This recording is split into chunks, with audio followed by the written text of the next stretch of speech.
हाय दोस्तों, पिछले दो वीडियोस से हम ऑटो ट्रांसफॉर्मर पे फोकस कर रहे हैं। पहले वीडियो के अंदर मैंने ये बताया कि ऑटो ट्रांसफॉर्मर दो टाइप के होते हैं, स्टेप अप और स्टेप डाउन। उसका एनालिसिस मैंने आपको समझाया। दूसरे वीडियो में हमने ये देखा कि ऑटो ट्रांसफॉर्मर को एक टू वाइंडिंग ट्रांसफॉर्मर से कंस्ट्रक्ट कर सकते हैं, जिस दौरान सभी पैरामीटर सेम रहते हैं बट पावर बढ़ जाती है। और उसी की वजह से जितनी भी पर यूनिट पैरामीटर्स होते हैं, सभी पर यूनिट पैरामीटर्स में 1 माइनस 1/AA इतना फैक्टर आ जाता है। लेकिन ये फैक्टर मैंने बोला था सिर्फ किसके लिए यूज करना है? इसको यूज करना है सिर्फ और सिर्फ एडिटिव पोलैरिटी के लिए, ना कि सब्ट्रैक्टिव पोलैरिटी के लिए। अब इसके बाद हम लोग क्या देखेंगे, कुछ कंसेप्चुअल टॉपिक देखेंगे ऑटो ट्रांसफॉर्मर के बारे में, जैसे कि ऑटो ट्रांसफॉर्मर बनाने का फायदा क्या होता है, नुकसान क्या होता है, कैसे ये टू वाइंडिंग से बेटर या वर्स है। ठीक है, तो नेक्स्ट लिख लेना, comparison of auto transformer with two winding transformer. Comparison of auto transformer with two winding transformer. अब देखो इस सेक्शन में हम क्या करेंगे, दो ट्रांसफॉर्मर लेंगे, एक ऑटो और एक टू वाइंडिंग। दोनों की रेटिंग सेम होगी, तब कंपेयर करते हैं कि फायदा किस में है, ऑटो में या टू वाइंडिंग में। तो इसमें लिखना, consider two transformers, consider two transformer, one is an auto transformer, one is an auto transformer, and the other is a two winding transformer, and the other is a two winding transformer, both having same rating, both having same rating। ठीक है, दोनों की rating हम same लेके चल रहे हैं। Additive polarity लेके चल रहा हूं, कंपैरिजन के लिए ज्यादा स्टैंडर्ड है। और केसीएल के हिसाब से जब इधर करंट निकाला जाएगा तो ये करंट होगा IL माइनस IH। एक तो ये तो हो गया अपने पास ऑटो ट्रांसफॉर्मर। ठीक है, दूसरा ऐसा ही लो टू वाइंडिंग ट्रांसफॉर्मर जिसकी वोल्टेजेस कितनी हो, VH, और दूसरी वोल्टेज हो VL।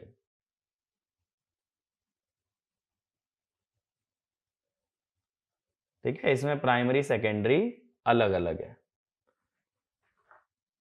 ये वोल्टेज है अपनी VH, ये दूसरी वोल्टेज है अपनी VL। इधर से करंट आ रहा है IH, इधर से करंट जा रहा है IL। ये नंबर ऑफ टर्न्स NH और ये हो गए NL। ये हो गया टू वाइंडिंग ट्रांसफॉर्मर। अब दोनों की देखो वोल्टेजेस भी सेम है और दोनों के करंट भी सेम है। ऐसा मत सोचना कि मैं टू वाइंडिंग से ऑटो बना रहा हूं या ऑटो से टू वाइंडिंग। मैंने ऐसे दो ट्रांसफॉर्मर लिए जिनके वोल्टेजेस और करंट सेम हैं, बट एक है ऑटो ट्रांसफॉर्मर और एक है टू वाइंडिंग। ठीक है, तो पहले ही दोनों ड्रॉ कर लो, फिर पहला कंपैरिजन लिखना, पहला saving in conductor material, saving in conductor material. अब ये चीज समझते हैं कंडक्टर मटेरियल कैसे सेव हो रहा है। पहले तो कंडक्टर मटेरियल का मतलब है ये जो वाइंडिंग बनाने में कॉपर की वॉल्यूम यूज हो रही है। ठीक है, वॉल्यूम कैसे निकालते हो, volume of copper is equal to cross section area into length. किसी भी वायर की वॉल्यूम क्या होगी, उसका क्रॉस सेक्शन एरिया इनटू उसकी लेंथ। सिलेंडर के टर्म्स में सोच लो ना, πr²h, तो πr² इनटू h। अब ये जो क्रॉस सेक्शन एरिया होता है ये प्रोपोर्शनल होता है करंट रेटिंग के,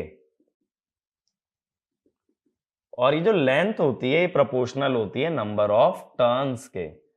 भाई जितनी ज्यादा बार एक वायर को घुमाओगे उतनी ज्यादा ही उसकी लेंथ यूज होने वाली है, तो length is always proportional to number of turns.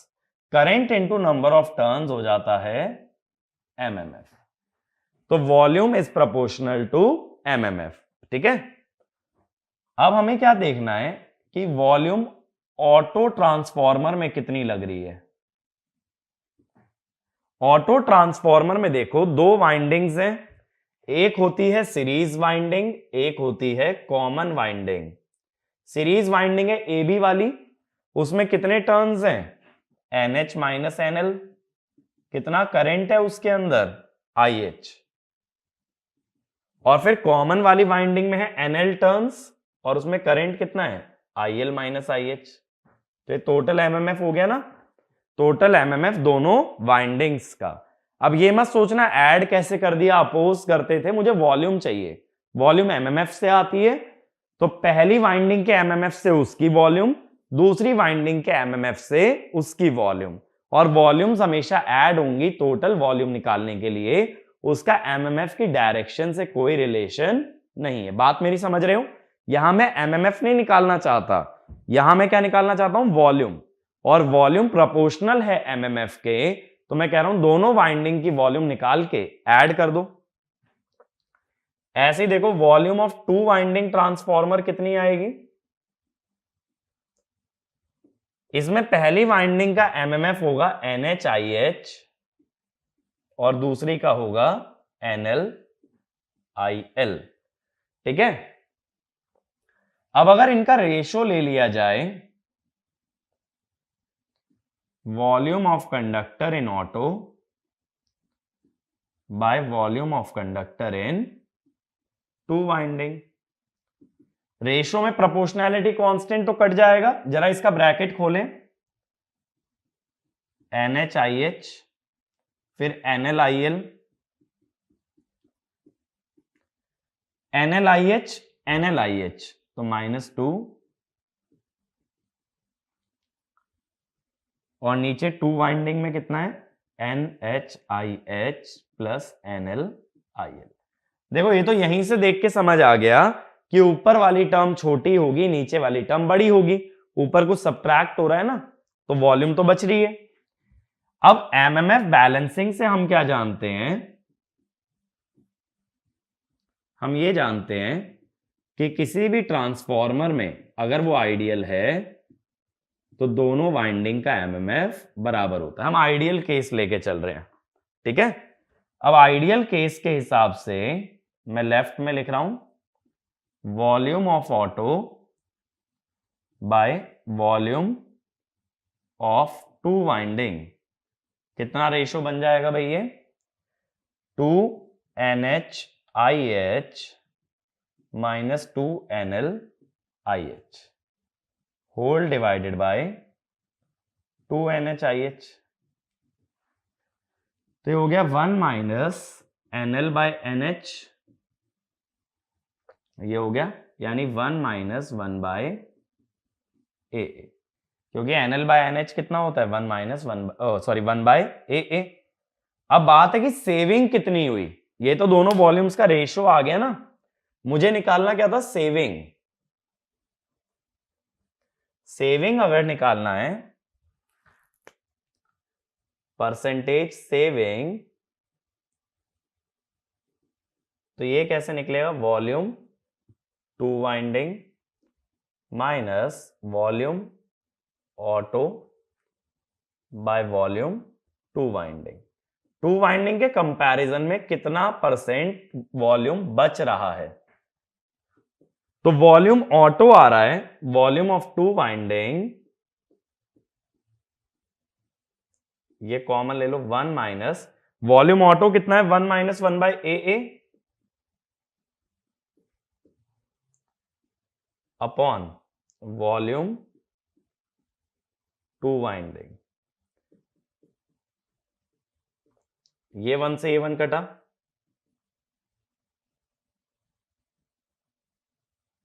100 bye AA। ठीक है, इतना परसेंट सेविंग हमें मिलेगा अगर हम सेम रेटिंग का 2 वाइंडिंग की जगह ऑटो ट्रांसफॉर्मर लेके चलते हैं। ये बात क्लियर हुई? तो इसमें देखो ऑटो ट्रांसफॉर्मेशन रेशो ए जितना छोटा हो उतना फायदा है। अगर ये बड़ा होता जाएगा तो परसेंटेज सेविंग कम होती जाएगी। तो ये वाला पॉइंट लिखो, the percentage saving is high, the percentage saving is high for small values of AA, so the closer AA is to unity, the closer AA is to unity, the more advantageous is to use auto transformer, यानी कि AA जब 1 के करीब जाएगा तो ये saving बढ़ जाएगी। 1 से नीचे देखो कभी नहीं जा सकता, ऐसा मत सोचना 0.9 0.8 हो जाए, क्योंकि AA क्या है? High voltage by low voltage. कम अगर छोटे से छोटा भी करोगे तो HV LV बराबर हो जाएंगे, बट HV कभी LV से छोटा थोड़ी हो सकता है। अगर ऐसा हो गया तो हाई और लो का तो डेफिनेशन ही वॉयलेट हो गया। हाई माने ज्यादा, लो माने कम, तो HV बाय LV हमेशा 1 से बड़ा होगा। तो ये AA 1 के जितना करीब आएगा उतना ही ज्यादा बेनिफिशियल है ऑटो ट्रांसफॉर्मर को यूज करना। बात क्लियर हुई? ठीक है, मेरी बात यहां तक समझ आती है ना? अब ये वाला पॉइंट हमें क्लियर हुआ। अब अगला पॉइंट देखो क्या होता है। कोई भी ट्रांसफॉर्मर है, या चलो जब मैं पहले एक डेरिवेशन कर ही चुका हूं, तो हमने एक डेरिवेशन ये किया था कि विंडो स्पेस फैक्टर, जब मैंने स्केलिंग के बारे में बताया था, विंडो स्पेस फैक्टर क्या होता है? Area occupied by winding upon window area, यही होता है ना। और मैंने बोला था विंडो स्पेस फैक्टर को कांस्टेंट रखा जाता है। तो अगर तुम्हारे नंबर ऑफ टर्न्स कम हो रहे हैं, या ये कह दो कॉपर में सेविंग हो रही है, कॉपर कम लग रहा है, तो वाइंडिंग कम एरिया लेगी, तो विंडो एरिया भी पहले से कम हो जाएगा। तो अगला पॉइंट लिखना, the window dimensions are designed on the basis of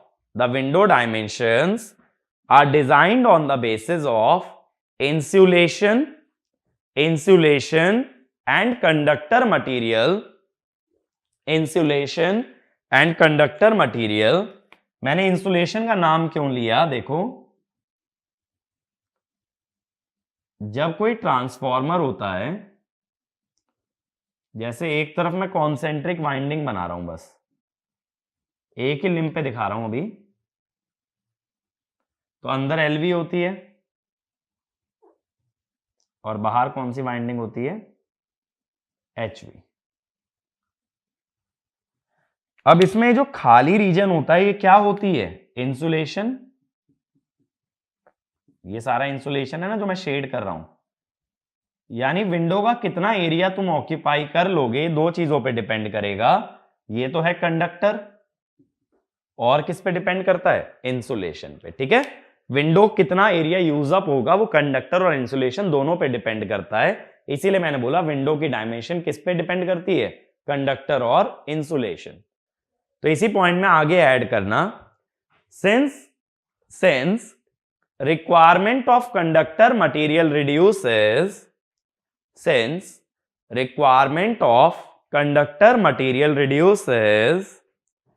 the required window dimension also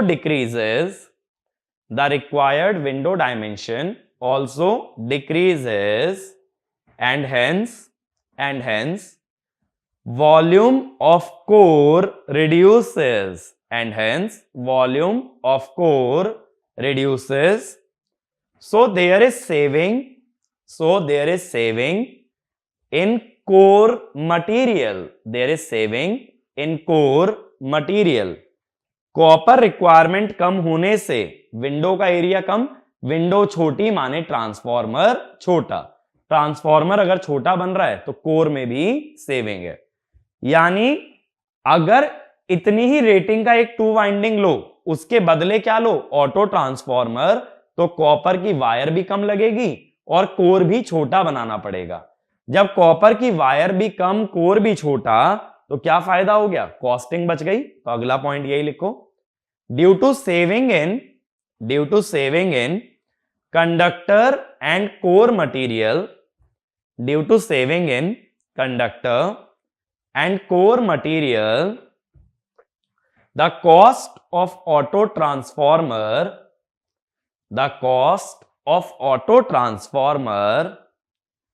is less than 2 winding transformer of same rating, 2 winding transformer of same rating। ठीक है। अगला पॉइंट, कोर और कॉपर का material बचने से, copper का material अगर बचेगा तो कॉपर लॉस कम होंगे, कोर की वॉल्यूम घटेगी, तो हम जानते हैं core loss is proportional to volume. तो अगला लिखो, due to reduction in core and copper material, due to reduction in core and copper material, the core and copper losses reduce, और लॉसेस कम तो एफिशिएंसी ज्यादा, एंड हेंस एफिशिएंसी इंक्रीजेस। अब एक बात समझना, जब हमने 2 वाइंडिंग से ऑटो बनाया था तब क्या हुआ था कि लॉसेस सेम थे, रेटिंग बड़ी थी। अब मैं कह रहा हूं रेटिंग सेम रखोगे तो लॉसेस कम आएंगे। दोनों ही केसेस में ऑटो ट्रांसफॉर्मर की एफिशिएंसी 2 वाइंडिंग से ज्यादा आती है। अगर सेम रेटिंग का बनाते हो तो लॉस कम, और अगर क्या कहते हैं, अगर हम लोग 2 वाइंडिंग से ऑटो बनाते हैं तो रेटिंग ज्यादा, लॉसेस सेम, दोनों केस में एफिशिएंसी ज्यादा। ठीक है। अगला पॉइंट लिखना, since a part of winding is common between HV and LV side, since a part of winding is common between HV and LV side, the leakage is reduced, and hence auto transformer has better voltage regulation.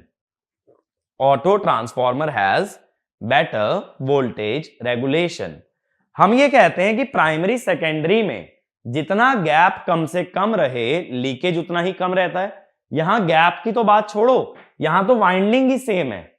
बात समझ आ रही है? 2 अलग अलग winding नहीं है जो coupling की बात है, इसमें कुछ हिस्सा दोनों वाइंडिंग का सेम है। और सेम वाइंडिंग अगर हो गई तो सारा का सारा फ्लक्स एक वाइंडिंग से दूसरी वाइंडिंग में जाएगा। भाई एक चीज सोचो ना, मैं ही फ्लक्स बना रहा हूं तो मेरे अंदर का फ्लक्स मेरे अंदर तो रहेगा ना, मैं ही प्राइमरी मैं ही सेकेंडरी, तो जो भी फ्लक्स है वो क्या हो गया, सेम। तो लीकेज का तो सवाल ही नहीं उठता। तो जब वाइंडिंग कॉमन हो जाए कुछ भी तो लीकेज बहुत ही कम होता है। तो यानी ऑटो ट्रांसफॉर्मर के सारे पैरामीटर बेहतर होते हैं 2 वाइंडिंग से। अब दिमाग के अंदर यह बात आती है कि चलो यार अगर ऐसा है भी तो फिर ऑटो ट्रांसफॉर्मर का ही यूज क्यों ना कर लें, 2 वाइंडिंग करें ही क्यों। पहली बात, हमने देखा ऑटो ट्रांसफॉर्मेशन रेशो हाई रखने से या AA को हाई करने से सेविंग में कोई बेनिफिट नहीं होगा। तो अब डिसएडवांटेजेस लिखना, डिसएडवांटेजेस तो इसमें लिखो, if AA is high, the economic advantages if AA is high, the economic advantages of auto transformer are reduced. Economic advantages of auto transformer are reduced. ठीक है? So it is better to use it. So it is better to use it in applications requiring transformation ratio near to unity. Requiring transformation ratio near to unity. बात मेरी clear हुई? तो यानी अगर तुम्हें high transformation ratio चाहिए तो auto transformer से ज्यादा कुछ फायदा नहीं मिलेगा। ठीक है, अब अगला पॉइंट देखो, सबसे बड़ा नुकसान ऑटो ट्रांसफॉर्मर में ये है, यहां प्राइमरी और सेकेंडरी में कुछ भी कॉमन नहीं था, तो सेपरेट थी, आइसोलेटेड थी। यहां कॉमन है तो आइसोलेशन खत्म हो गई। बहुत सारी एप्लीकेशन ऐसी होती हैं जिनके अंदर यह रिक्वायरमेंट होती है कि सोर्स और लोड आपस में कनेक्ट ना हो, तो ऑटो ट्रांसफॉर्मर आइसोलेशन नहीं दे पाता। तो अगला पॉइंट लिखना, auto transformer is not able to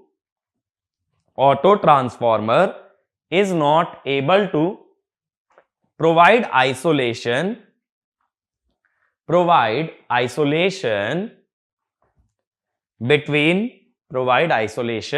between source and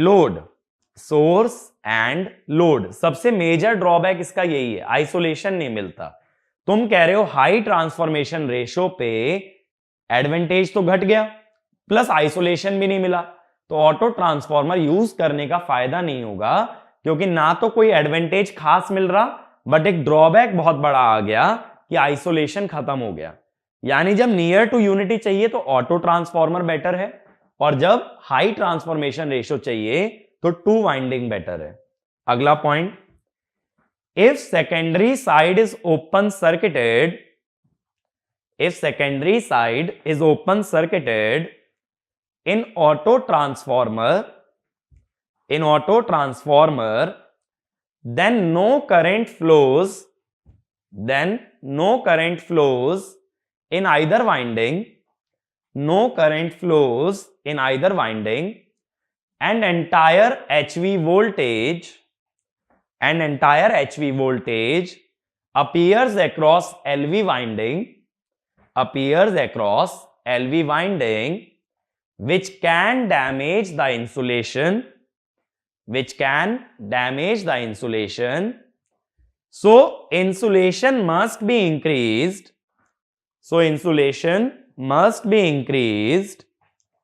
in auto transformer. देखो, कहने का मतलब ये हुआ, अगर लोड हटा दो तो IL चला गया तो IH चला गया, कोई करंट नहीं है तो कहीं कोई वोल्टेज ड्रॉप नहीं आएगा, पूरा का पूरा VH यहां भी आ जाएगा। अगर low voltage side high voltage आ जाए तो तुम्हें इंसुलेशन डैमेज हो सकती है, क्योंकि लो वोल्टेज साइड मान लो 200 वोल्ट हैंडल करने के लिए बनी है, उस पे आ गई 2000 वोल्ट, तो क्या होगा, डैमेज हो जाएगी। इसीलिए जब कभी ऑटो ट्रांसफॉर्मर बनाते हैं तो LV साइड के इंसुलेशन बढ़ा देते हैं, ताकि इन केस कभी हाई वोल्टेज आए तो ट्रांसफॉर्मर डैमेज ना हो जाए। बात मेरी क्लियर हुई? दोबारा समझो, जब कोई करंट नहीं फ्लो करता ट्रांसफॉर्मर में तो वाइंडिंग में कोई वोल्टेज का ड्रॉप नहीं आता। जब कोई वोल्टेज का ड्रॉप ही नहीं आता तो जितनी भी वोल्टेज अप्लाई करोगे उतनी सारी आउटपुट पे अपीयर हो जाएगी। तो LV साइड पे कितनी वोल्टेज मिल जाएगी, HV के बराबर। ठीक है, अगर ये उल्टा होता, यहां सोर्स होता और यहां लोड, तब कोई दिक्कत नहीं थी, क्योंकि लो वोल्टेज लगा रहे हो तो HV पे भी क्या आएगी, लो वोल्टेज, तो चलेगा। यानी स्टेप अप में दिक्कत नहीं है, दिक्कत किसमें है, स्टेप डाउन में, क्योंकि जब हाई वोल्टेज लगा रहे हो और लो पे भी उतनी आ जाए तो डैमेज हो जाएगा, लो लगा रहे हो तो हाई पे उतनी पहुंचने पे डैमेज नहीं होगा, कम वोल्टेज थोड़ी ना डैमेज हो जाएगा। अगला point, short circuit current in auto transformer is higher than two winding transformer is higher than two winding transformer. ठीक है, ये चीज हमने लास्ट लेक्चर में डिराइव भी की थी कि शॉर्ट सर्किट करंट बढ़ जाता है। तो यानी शॉर्ट सर्किट करोगे तब ज्यादा खतरा है, ओपन सर्किट करोगे तब भी खतरा है, और आइसोलेशन भी प्रोवाइड नहीं कर पा रहा। तो ये सारे ड्रॉबैक बन जाते हैं in case of auto transformer. ठीक है, तो अब आगे के लिए ध्यान रखना, ऑटो ट्रांसफॉर्मर एडवांटेजियस कब है? जब ट्रांसफॉर्मेशन रेशो कितना रहे? Near to unity.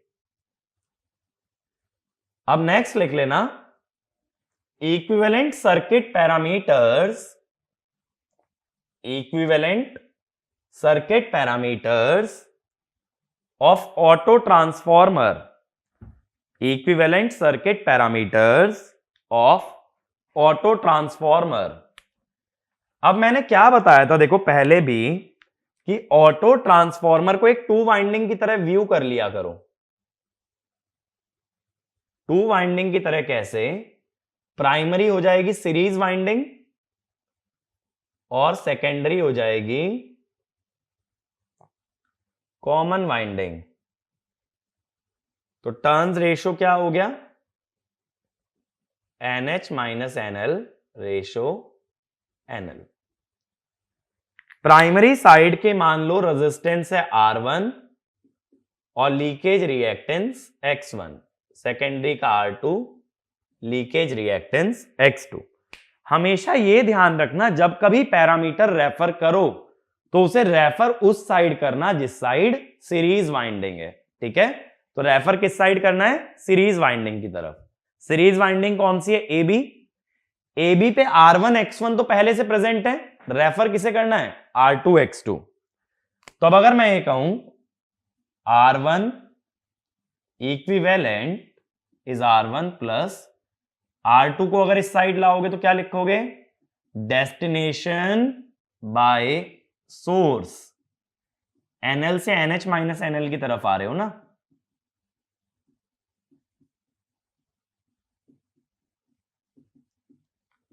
NH bye NL क्या हो गया? Auto transformation ratio. Same way में X1 इक्विवेलेंट क्या लिख सकते हो? X1 तो पहले से है, X2 को भी प्राइमरी साइड ले आओ, तो यहां भी सेम रेशो बन रहा है।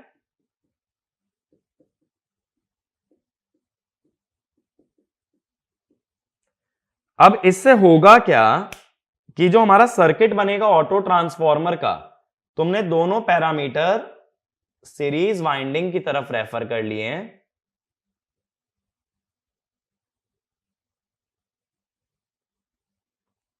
तो सर्किट कुछ ऐसा बन जाएगा।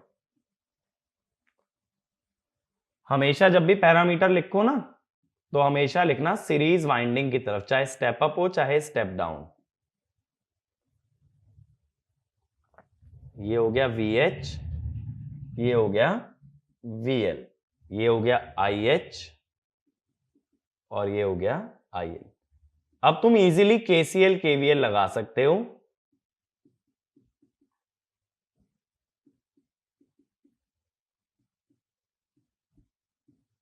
EL और VL तो बराबर ही है, कोई वोल्टेज ड्रॉप नहीं है। तो मैंने इसमें तुम्हें इंड्यूस्ड EMF भी दिखा दिया और इसमें मैंने तुम्हें टर्मिनल वोल्टेज भी दिखा दिया। बट ये ध्यान रखना हमेशा पैरामीटर्स को उस साइड रेफर करो जिस साइड सीरीज वाइंडिंग है, क्योंकि अब देखो KVL लगाना कितना आसान है। मैं लिख सकता हूं EH equal to VH minus IH R1 equivalent plus J X1 equivalent, और फिर EL कैसे लिख सकते हो? EH into NL by NH, और EL जो है वही VL के भी बराबर होगा। ठीक है, तो इसमें ये वाला पॉइंट लिख लेना, always refer the parameters, always refer the parameters on the series winding side, on the series winding side by resolving auto transformer by resolving auto transformer into two winding transformer ठीक है, ये clear हुआ। इसमें कोई ऐसा ज्यादा खास logic नहीं है, बस ऑटो से टू वाइंडिंग बनाना है, तब ये सॉल्व हो जाएगा। अब लास्ट लिखना ऑटो ट्रांसफॉर्मर में एप्लीकेशंस। तो पहला लिखो interconnection of power system at different voltage level. Even Britain में ये चीज काफी ज्यादा यूज भी की जाती है। अलग अलग वोल्टेज लेवल के पावर सिस्टम्स या ग्रिड को जोड़ने के लिए हम ऑटो ट्रांसफॉर्मर का यूज करते हैं। अगला लिखो boosting of supply voltage in distribution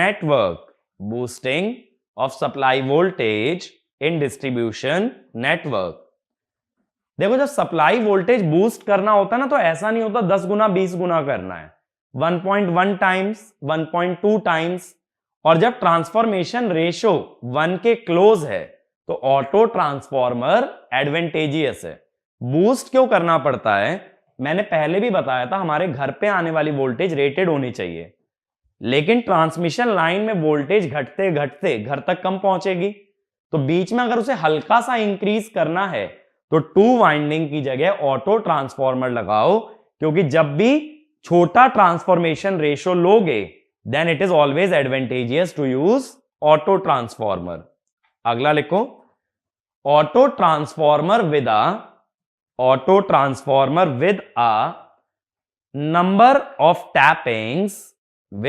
number of tappings is used for induction motor। जब इंडक्शन मोटर पढ़ेंगे ना, तो वहां एक टर्म आती है ऑटो ट्रांसफॉर्मर स्टार्टर। तो ऑटो ट्रांसफॉर्मर की मदद से इंडक्शन मोटर को स्टार्ट भी करते हैं। अब आगे के लिए ये ध्यान रखना, हाई ट्रांसफॉर्मेशन रेशियो पे बेनिफिशियल है टू वाइंडिंग और लो पे है ऑटो ट्रांसफॉर्मर। बाकी न्यूमेरिकल पॉइंट ऑफ व्यू से फर्स्ट और सेकंड वीडियो में हमने जितना कवर किया है वो न्यूमेरिकल पॉइंट ऑफ व्यू से रेलिवेंट है, और उसमें भी सेकंड वीडियो वाला ज्यादा रेलिवेंट है एज कंपेयर टू फर्स्ट।